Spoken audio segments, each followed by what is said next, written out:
याच्यामध्ये 1 करोडपर्यंत दंड आहे, त्याचबरोबर 2 ते 3 वर्षाची 3 वर्षाची सजा आपण लावलेली आहे. आणि वारंवार जर अशा पद्धतीने जर आपण अशाच गोष्टी करत राहाल तर आपल्याला 5 वर्षापर्यंत त्या सेलिब्रिटींना जेलमध्ये जावं लागेल, काळी कोठडी त्या ठिकाणी त्या काळ्या कोठडीत बसावं लागेल. आणि मला त्या सेलिब्रिटींना पण सांगायचं आहे, पैशाच्या हव्यासापोटी तुम्ही सेलिब्रिटी आहात, लोक तुमच्यावर प्रेम करतात, तुमच्यावर विश्वास ठेवतात.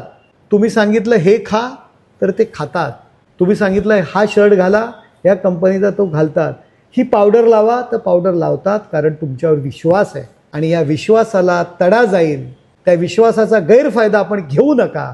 आपण पैसे कमवाल पण परमेश्वराच्या दारात स्वतःला तुम्ही माफ करू शकणार नाही. जो तुमच्यावर विश्वास ठेवताय त्या विश्वासाला तडा जाईल, असं कृत्य करू नका. त्या सेलिब्रिटींना सुद्धा माझी विनंती आहे.